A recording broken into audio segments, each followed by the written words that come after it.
Slotkin. Thank you. Thanks for being here. Couple of questions, Mr. Tata, that we talked about when you came and visited my office.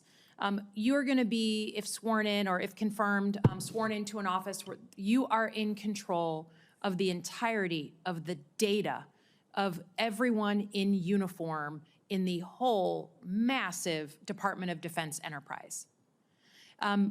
That is a huge responsibility. Separate from our policy differences, you control the data of every serviceman, sailor, Marine, and what happens with that data.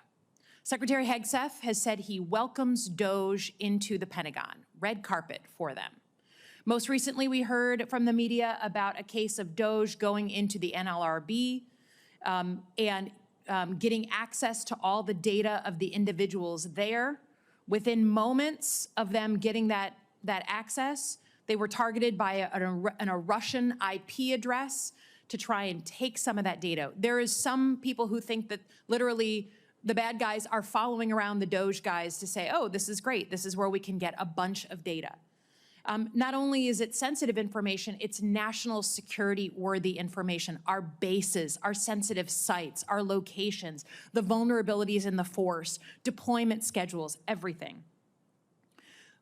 Assuming that the secretary continues to allow DOGE in, it will be you in that seat who decides to give over millions of pieces of information or not.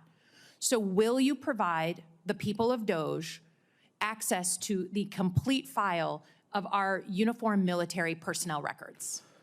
Senator, thank you for meeting with me in your office, and you bring up a critical point, not only all the personnel records, but all the military health records as well. It's a massive amount of data, and what I committed to you in your office, and I'll commit to you publicly today, is that before DOGE, if I'm confirmed, before DOGE is able to access anything with regard to personnel and personal protected information, there will be some kind of contract that prevents them from doing certain things. I'm not in there yet. I haven't worked with DOGE. I don't know DOGE. But what I do know is men and women in the military and their families deserve to have their privacy protected. And I will commit to them, and I will commit to you to doing everything possible to get between anyone that wants to get their data and use it for any other reason. So you're saying you would give over the data if you signed a contract ahead of time, some sort of contract, which we really haven't seen at these other departments and agencies. Senator, the point you make is so important and so paramount that it can't be overstated. The military health data, the military personnel data, all the records are so critical that we have to have some kind of guardrail in place that helps us prevent improper access to personnel data. And if confirmed, I can commit that I will do my very best to put guardrails in place. And by the way, I don't suspect that DOGE would try to do anything improper with this information, but sometimes accidents happen, and so we would need some kind of guardrail in place to be able to protect military members' personal data and their medical data. Okay, and can I just ask our other nominee here today, you know, you're going to be in charge of cyber security and cyber policy. Do you believe that signal or telemessage are appropriate means of communication for anyone at the Department of Defense on sensitive, classified, or operational information?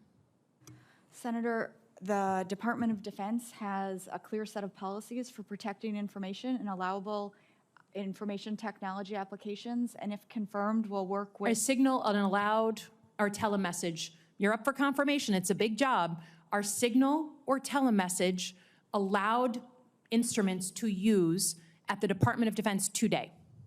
Senator, it depends on the level of classification. So operational information that's not classified is allowed on signal today? Senator, with regard to the matter that you're discussing— I'm not discussing anything. I'm just asking you to restate the policy for the job you are hoping to get is signal or telemessage allowed for, if a rank and file soldier used signal to communicate not classified but operational details to another soldier, would that person be using a permissible app system? Senator, there is a wide variety of applications that vary per instance that would need to be consulted. Okay, I'm glad you've got your talking point message.